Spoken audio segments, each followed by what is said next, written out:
Okay, is this working? Hello? Yes, it's working. I think we get started. I don't think many more people are coming. So I'd like to thank all of you for coming tonight. It's good to see some type of blockchain presence, or at least some blockchain interest in Adelaide.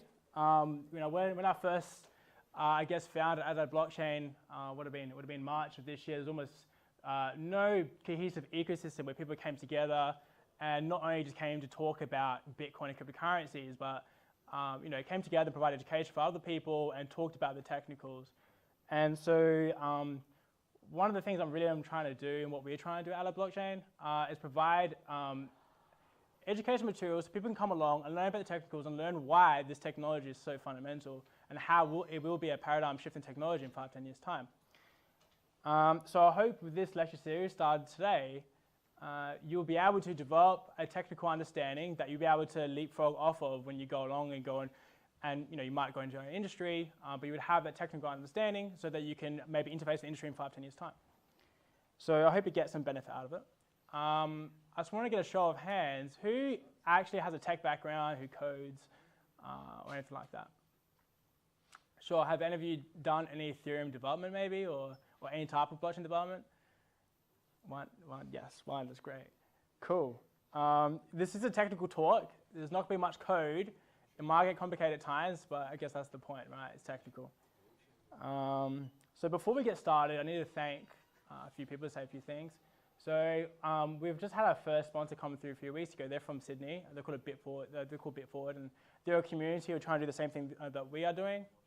They're about 3 years old now. They're doing a great job, so I'd just like to thank them.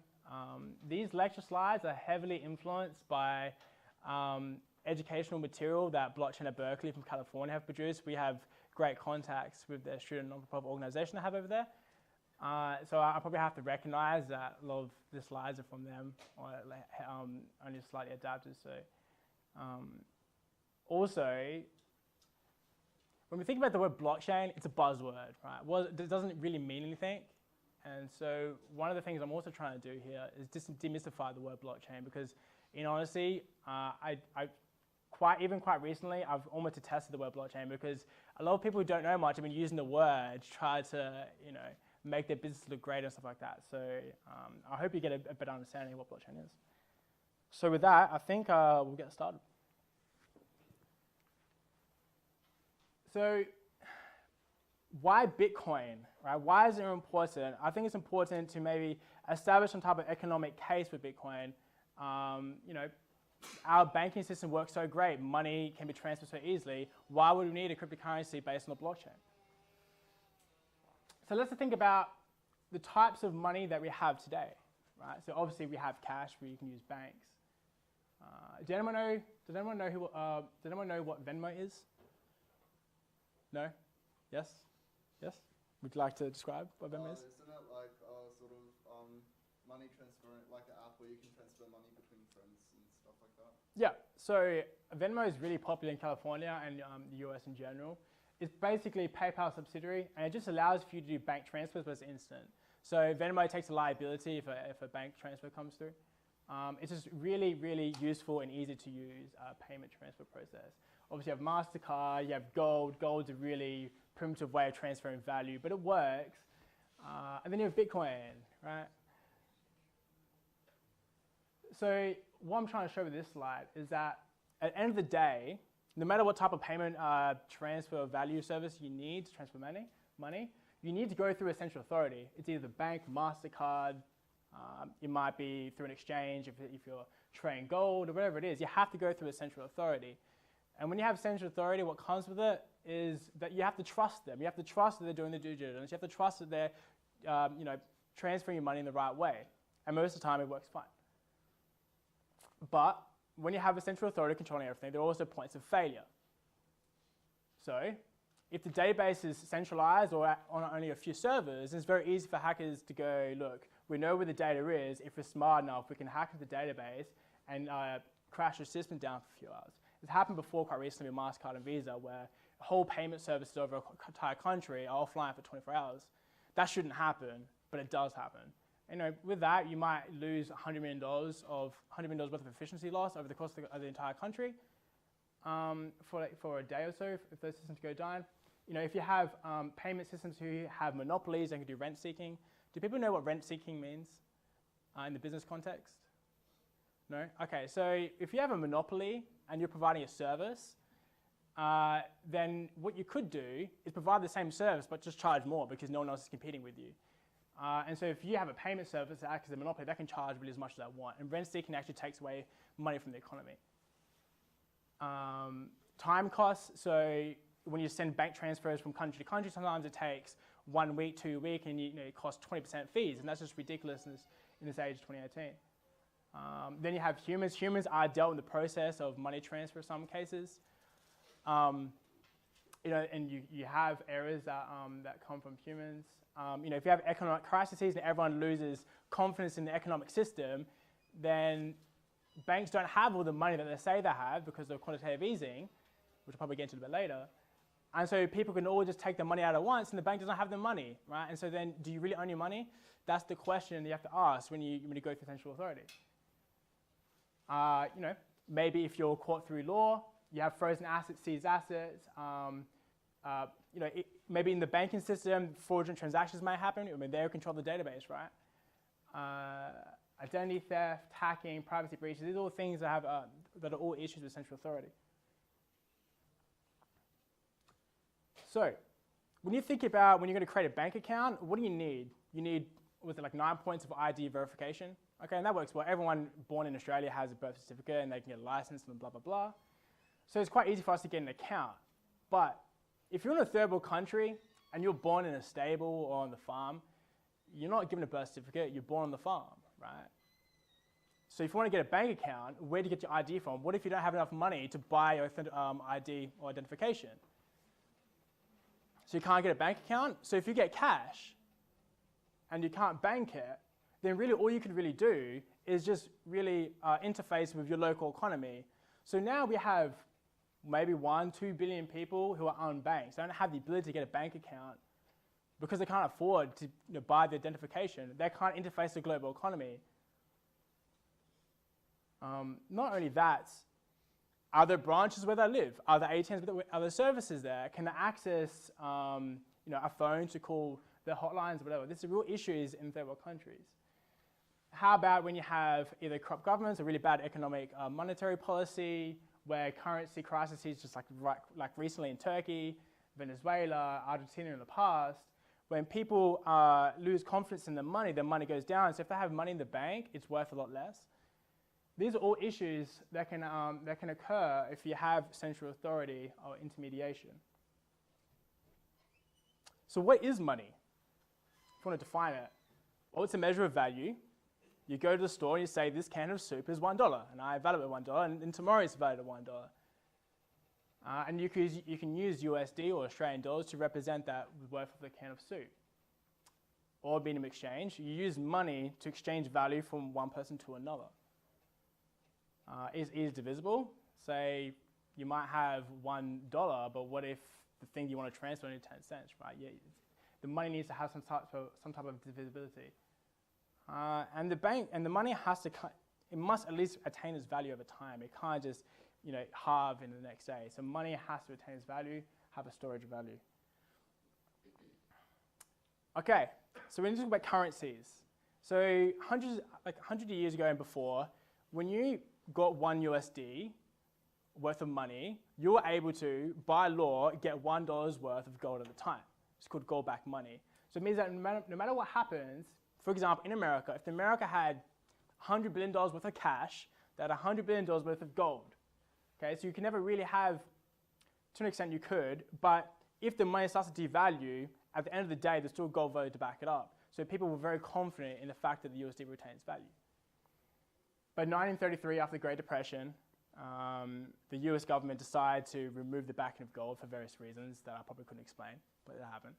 In 1971, the full backing completely disappeared.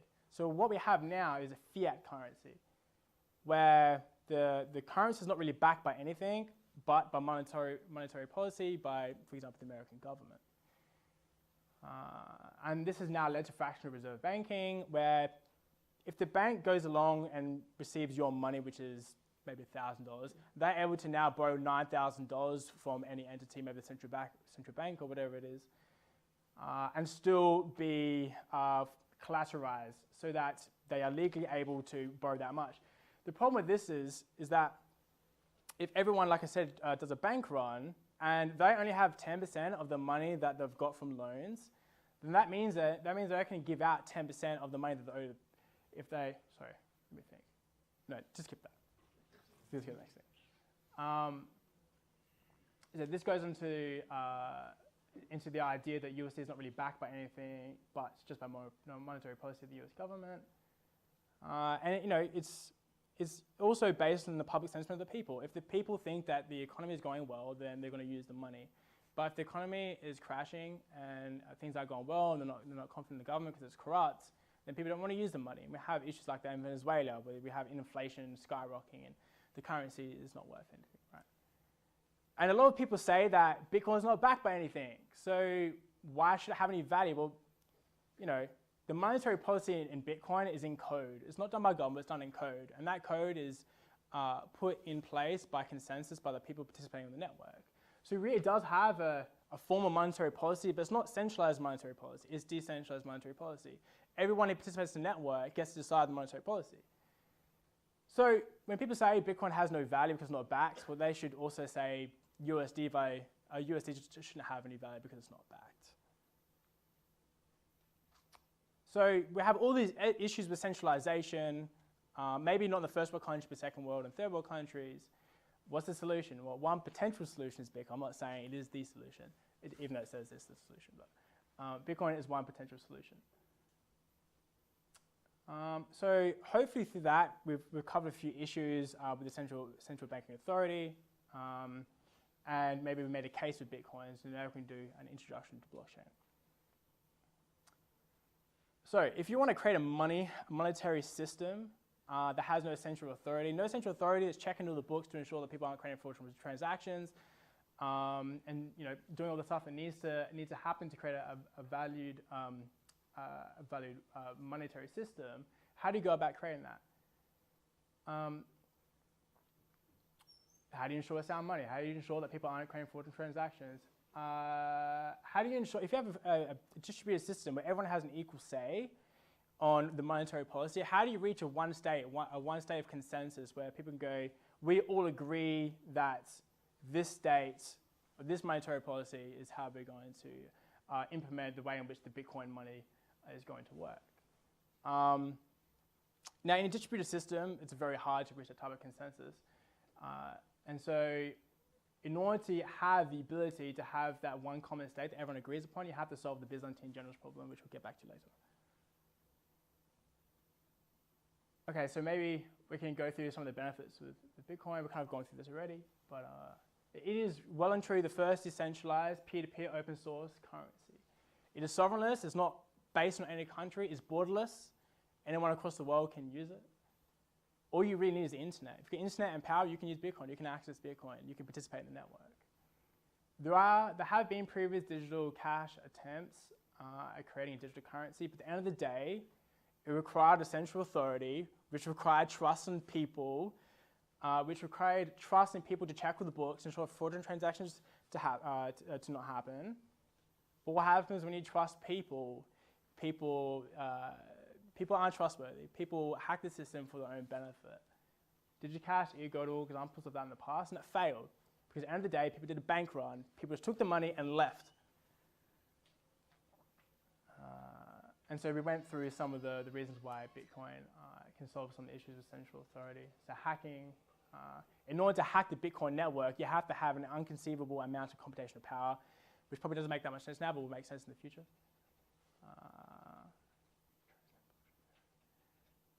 The blockchain, even though people say it's used by fraudsters and used for criminal activity, the blockchain is actually incredibly transparent. Everyone can see the transactions on the network. So in actual fact, it's actually harder to be fraudulent on the blockchain network.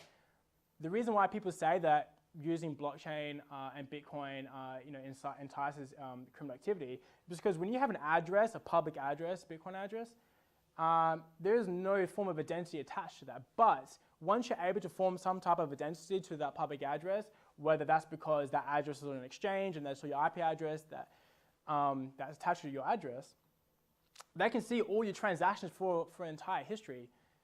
So, you know, it is actually quite fraud resistant. End of the day, if you own your private keys if you own your own Bitcoin and your own private keys, no one can ever take your Bitcoin.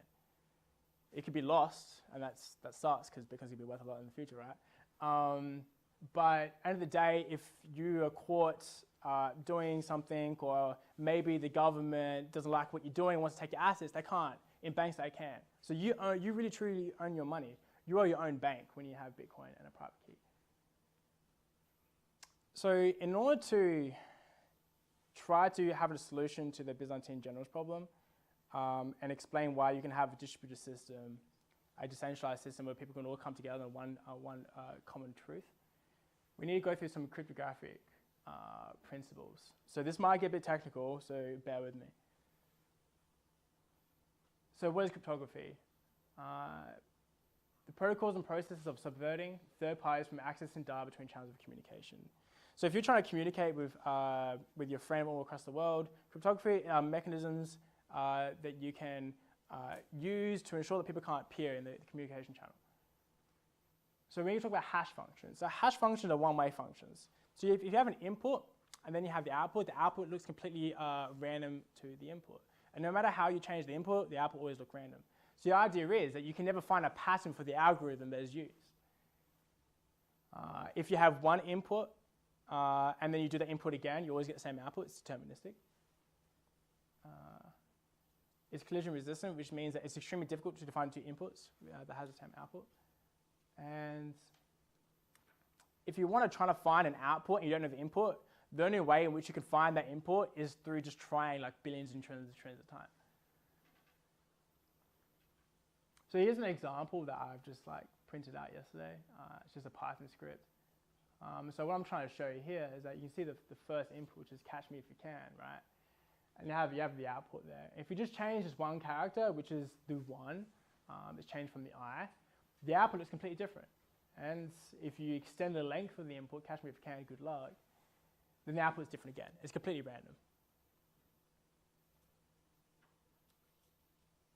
So we're going to talk about different cryptographic types. So you have symmetric cryptography. So when you want to encrypt data and send your data across, what happens is you have some type of input, and then you use a private key, and then you scramble the data and you want to send it across somewhere else. Now that person has to be able to unscramble the data so they actually can read it, right? Now with symmetric data, both parties need to have that certain password to encrypt and decrypt. Now, when you're first establishing a channel of communication, how does that person have that key to decrypt that data if they don't know it already, right? Because they need to have the same key that you're using to encrypt the data. So usually what happens is you have to physically exchange that key before you send that data across. It's a real issue. But there's also a thing called asymmetric public-private key cryptography, where when you have your data and you want to scramble up to send it across a channel so that no one can see it, and then they need to be able to see it. They need to be able to decrypt it and then see it. What you could do is you could have a public and a private key. So they have a public and private key. The public key is determined from the private key. And when you scramble your data that you want to send across, you use some type of algorithm, and it uses their public key. And so what that means is that you don't have to send a common password at the beginning for them to decrypt the data. All you have to use is that public key that no one can see. You can send it across. And then because that public key that they have is attributed to the private key that they have, I'll get into how they're related in a moment, then they can just simply use the attributed private key to the public key to decrypt the data. So what that means is you never have to do that initial exchange of a password to be able to encrypt and decrypt the channel of data. I hope that makes sense. It is a bit difficult. It is cryptography after all. So we talk about public and private keys. So a private key is literally just any random number. I think it's 256 bits. You can pick it out at random. You want to get a random number from a entropy source. So that could be from atmosphere. It could be from squiggles on your mouse. And then through some math, you can create a public key that's attributed to your private key. Now your private key, you should never show to anyone. Okay, that's your personal password. But your public key is attributed to your private key, and anyone can see your public key.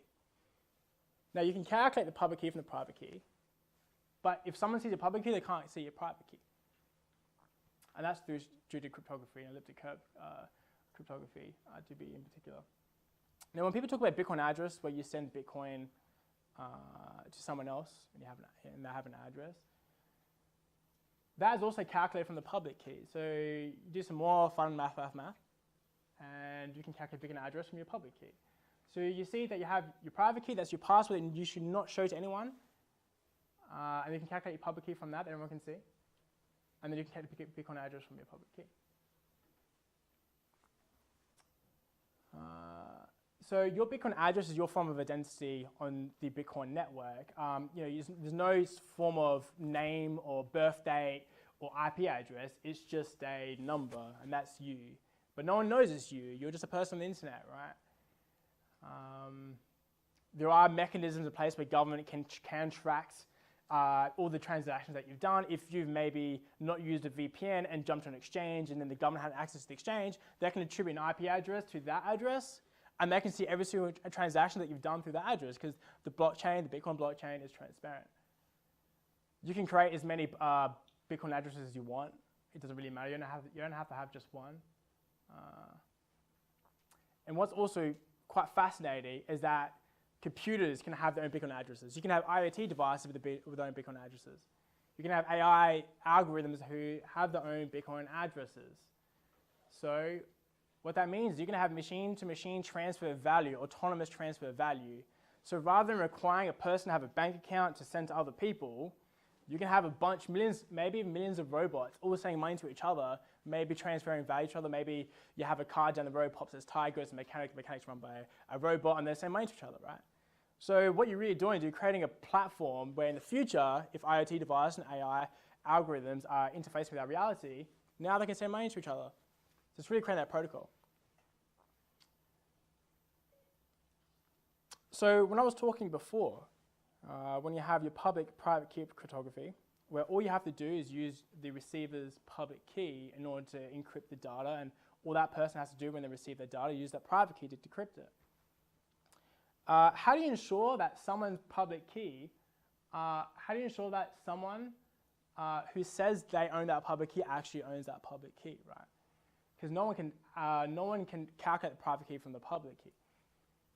We have this thing called digital signatures, whereby someone outside of the person who owns that public-private key pair can actually confirm that that person owns that public key. So there are some properties that digital signatures have. One is a sense of authority. When you have a public key, only the owner of that private key can create a digital signature that matches that public key.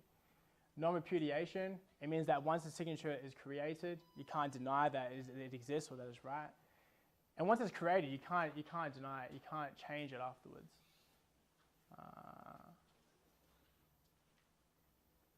And I was talking to you before when a private key, you want that to be very random, because at the end of the day, your private key is what dictates your ability to own your money. If someone can find your private key, they can own your Bitcoin as well. So what you want to do is when you calculate private key, you want to find a point of source of entropy where it's just completely random. If you try to go to like a library with C++ or Python and use their random key generator, they might come through a table, and that might be a known number of private keys that someone will use initially to try to hack into your Bitcoin account. You want to use a source of entropy. And so there's a few random key generators you can use to find truly random private keys.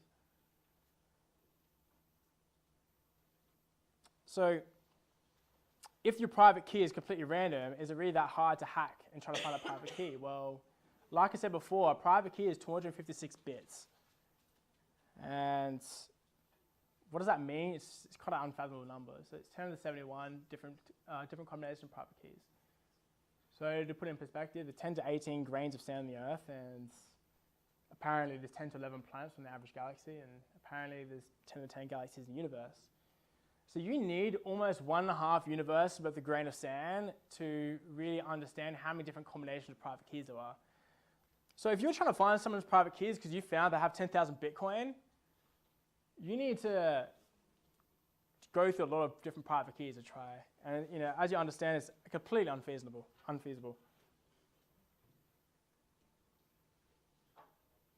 Now we've gone through some cryptographic principles. I hope it makes some sense. I know it's complicated. If you have any questions, or maybe I'm not being clear enough, please ask. So now I'm going to go into mining. So what is mining? Does anyone know what mining is? Can you attribute? Yes. Okay. You recognize that mining exists. Okay, great. I don't know if I explain it well enough, but the computer solves algorithms and I guess signs on different signatures coming in and different transactions, and it gets a reward for that. Yeah. And it needs to put in computational power to get that. Yes. And it slowly gets more difficult over time. Yes. It's good. So when you have a miner has to do a few things that are very necessary for the network. It has a full copy of the Bitcoin blockchain. Every single miner, every single node needs to be able to run without trusting any other participant in the network. It's a trustless network. The whole idea about Bitcoin is you never have to trust anyone to make the network work. Because when you trust someone or you trust entities, they abuse the trust. Those miners, those nodes, need to be able to verify every single transaction that's coming in, so it's in a valid format. When valid transactions come in that haven't been computed yet, they collect them and add them to the next block, which I'll explain to you later. They need to solve a cryptographic puzzle. In this case, they use a hash function called SHA-256, which is based on the same properties I explained to you before about hash functions. And what a miner is really trying to do is it's trying to find a valid solution to that cryptographic puzzle and be able to mine free Bitcoin. So every block that's mined, free Bitcoin is just minted out of nowhere. Now, the first person who solves the puzzle is the person that gets to receive that Bitcoin. So that's the incentive. It's a money incentive. So how do you form this? How do you form the inputs to the cryptographic puzzle? So we have this variable called a nonce. And this variable is just a variable that iterates over time. It could be 0, 1, 5, whatever it is. It's used to change the inputs to the cryptographic puzzle to get different output. Because at the end of the day, we're looking for a specific range of outputs for someone to be successful in the puzzle. And if you have the input the same, you're always going to get the same outputs. You have to use an iterative variable to change the input, which is what the nonce does. We have the previous block hash. So when you mine a block, the block is full of transactions. And when someone mines that block and they use the cryptographic puzzle, they find a solution. This solution is called a hash. That previous block hash is also included in the next block's input to the hash. That's called the previous block hash output. When you have the transaction in your block, all those transactions together are all hashed together to one number, and that's also chucked in the input to this cryptographic puzzle. So the whole idea is that all the data that's involved in that block, as well as all the data and all the previous blocks all across history, are all included into the input of the cryptographic puzzle. And that has to be the case. If one miner doesn't do that, even if they get the cryptographic puzzle, everyone rejects them because it's not a part of the protocol.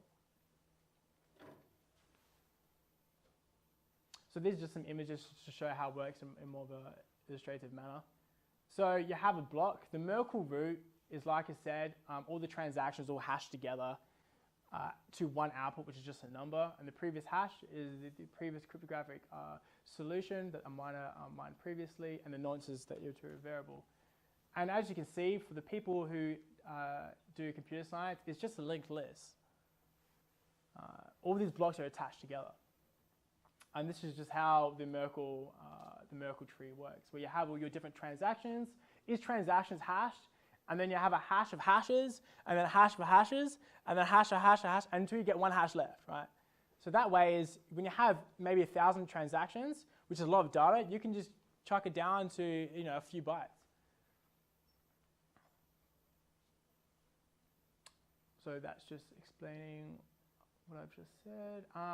When we talk about when someone mines a block and they get free Bitcoin, there's a very specific type of transaction called a Coinbase transaction, which is literally just printing money out of free air. So if you are a miner who's won the puzzle, you get to write to yourself that you received 12.5 Bitcoin. And because you're the first person who solved the puzzle, the rest of the network says, yes, you solved the first because we received your message first, so we allow you to write Bitcoin to yourself. Now, you don't have to write Bitcoin to yourself. You can write 12.5 Bitcoin to your friend, but that would not be smart.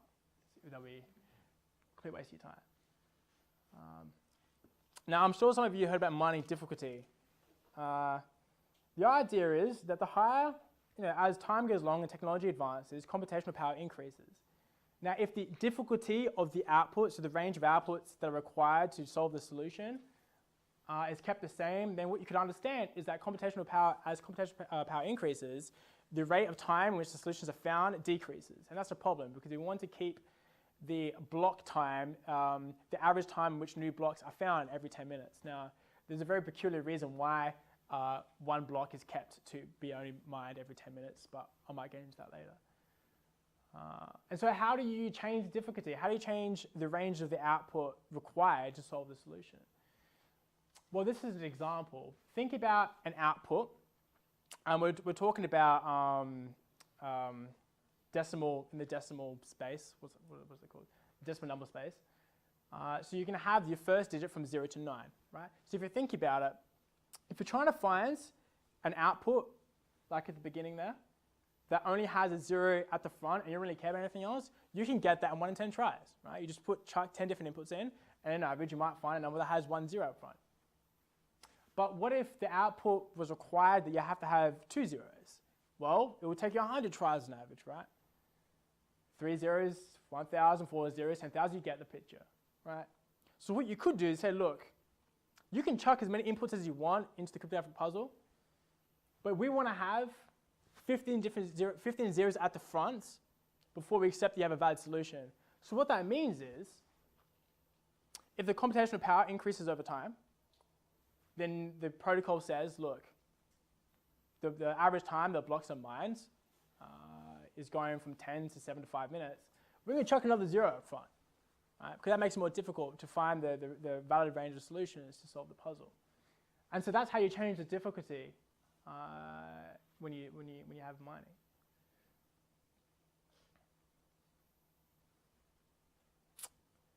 Okay, so now we understand about why maybe Bitcoin is important. We've got a bit of an introduction to blockchain. We've talked about some cryptographic principles, and we talked about mining. We need to talk about now, how does a system of many thousands of participants all come together to form consensus on one center of truth? So we need to solve the Byzantine generals problem. Okay, so I'm going to use an analogy to picture this, right? So you have two generals that have come, so you have, let's say you have a mountain, you have the enemy up top of the mountain, right? You have two valleys either side. And months and months ago, there's two generals who have two different armies that said to each other, look, we need to attack this enemy, but we haven't got a specific day because things can change in the meantime. So they eventually arrive near the enemy, and now they're trying to coordinate a time which they're going to attack the enemy. The problem is that if they don't attack at the same time, they lose. If one attacks the enemy, they're going to lose. So they need to coordinate a time when they're going to come together at the same time and attack.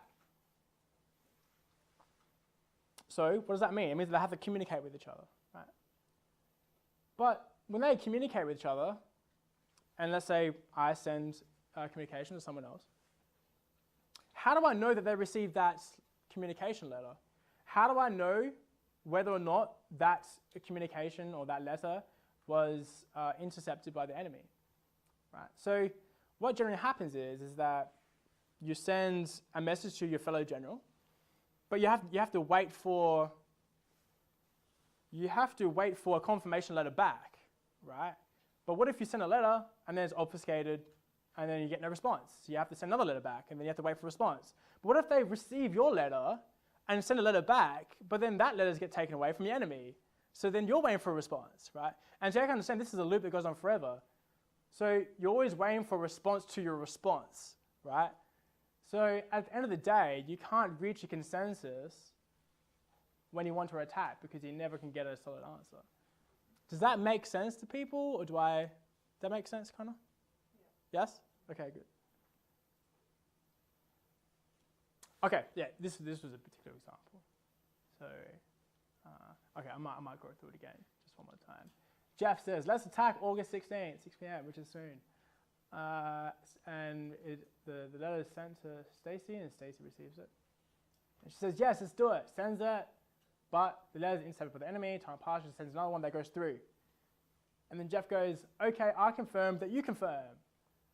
And then sends a letter to Stacy, but then that's intercepted. So you can never come to a common state. How do you solve this? Well, this has involved two people. Just imagine not having two generals, but multiple generals, tens, hundreds, thousands of generals, all sending messages to each other saying, I confirm, I confirm, I confirm, we're going to attack. What if, I mean, that's assuming that everyone's a good person, every general that exists is there for the common good.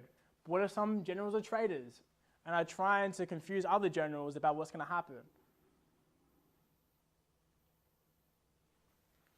Well, you can imagine when you have many different generals, what people are going to do is be very reactive. When they send a message, they can send a message straight back, and that's an issue. You're not going to get anywhere with that due to the previous problem that I've just stated.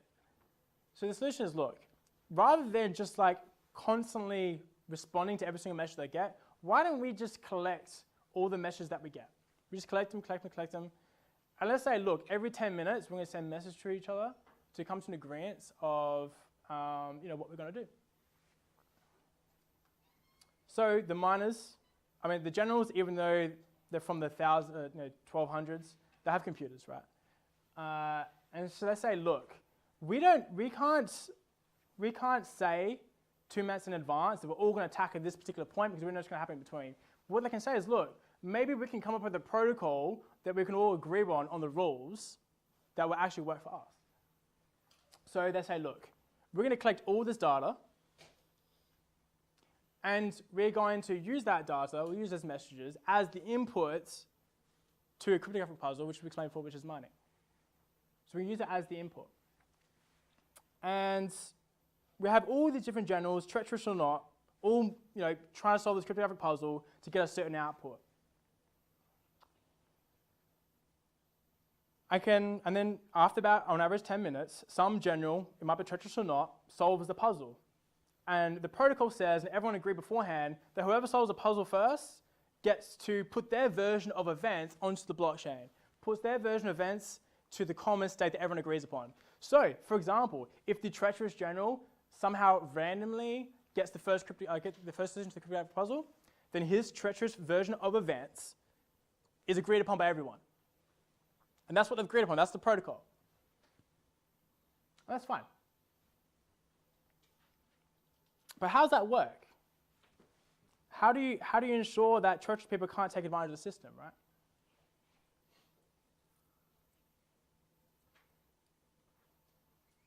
Well, if you think about it, these are random processes, okay?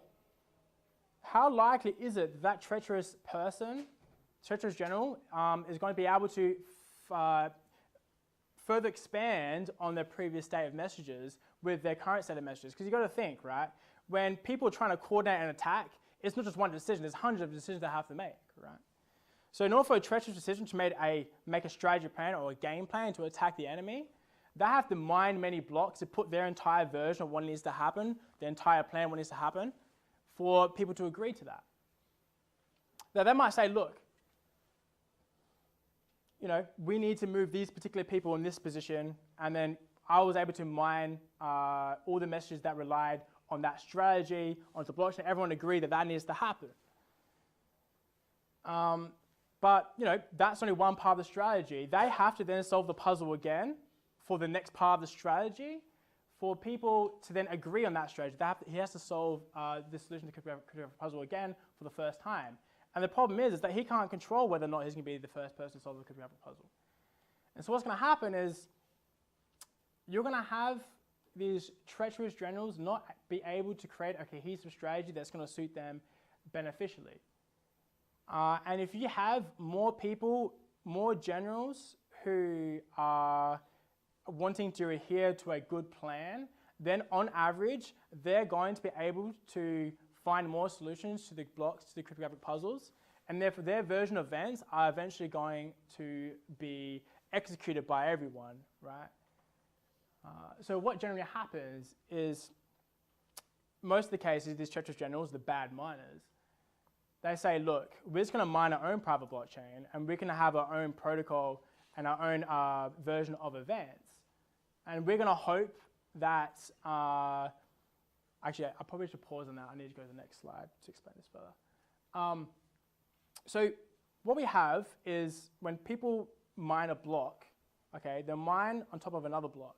So before we had an import for cryptographic puzzle, and we knew that the previous hash of the previous block was included in the cryptographic puzzle in the current block.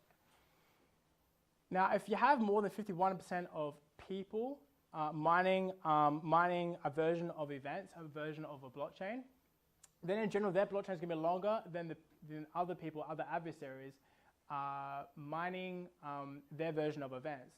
So what generally happens is, if you can't have 51% of people mining a certain blockchain and mining blocks, they can't able to have enough computational power in order to make their blockchain the longest. And the protocol says is that the longest blockchain has the most computational power, aka the most amount of proof of work, and that's the version of events that everyone agrees upon.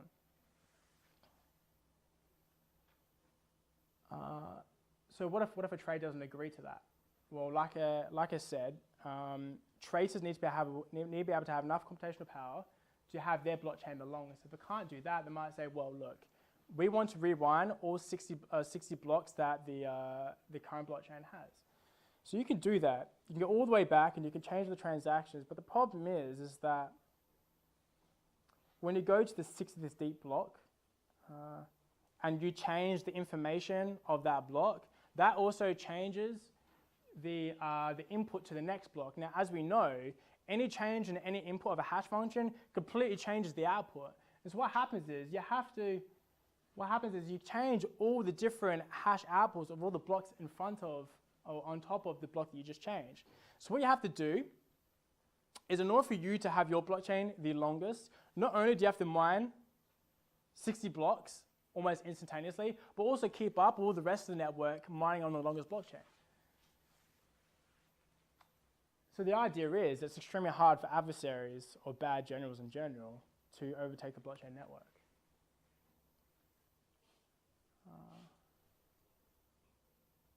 So now maybe we can wind back the analogy and go back to Bitcoin.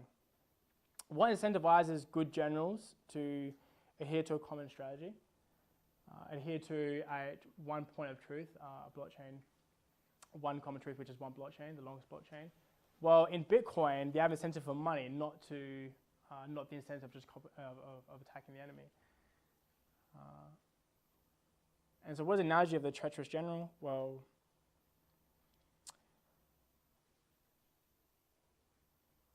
when you have a bad miner, they want to be able to double spend transactions. So they want to have the ability to have one Bitcoin and send one Bitcoin to lots of people, which is double spending, which is an issue. So I'm going to use an example for this. So Paul's feeling facetious and wants to do a double spend attack. And then he sends one Bitcoin to Jeff, and he sends it because he wants to get a Lambo. And it gets accepted on the blockchain. So it's chucked on the longest blockchain and it works. So there you go, he gets a Lambo. Now, Paul and Sandy are building their own blockchain. And it's not as long as normal blockchains, the protocol doesn't accept it. But they're working on it, they're providing computational power onto that blockchain. And they want to collude with each other. So what they don't broadcast their private blockchain because it's shorter than the longest blockchain that the protocol has. And so if they broadcasted the shorter blockchain, the protocol's not going to accept it, and they're not going to accept their version of events.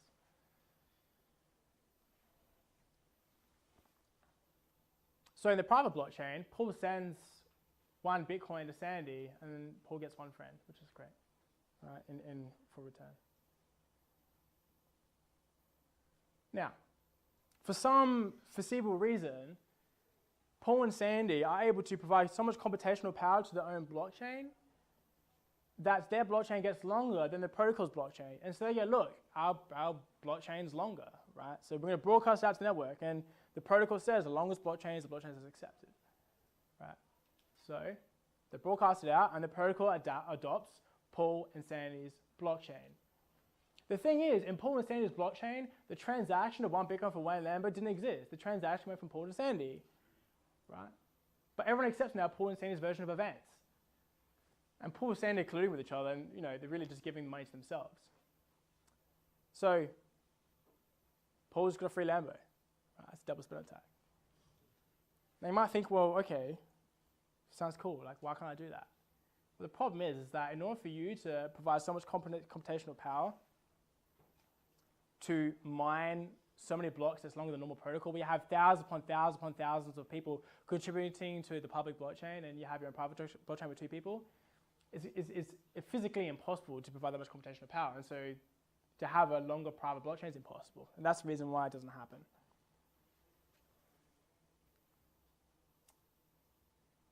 Bitcoin has never had a sustained, prolonged 51% attack, so there's never been a time where a bunch of people have had a longer blockchain and being able to keep up with the rest of the community's computational efforts in trying to attack the Bitcoin network.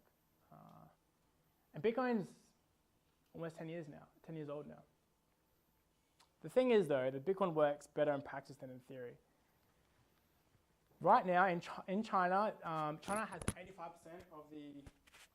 85% of the computational power, and so they could theoretically decide right now, look, we're going to hack the Bitcoin network. The Chinese government can confiscate all the mining facilities, and they can hack the network. But the problem is that if the Bitcoin network gets hacked, then no one's going to value the Bitcoin protocol anymore because people can just make money from thin air.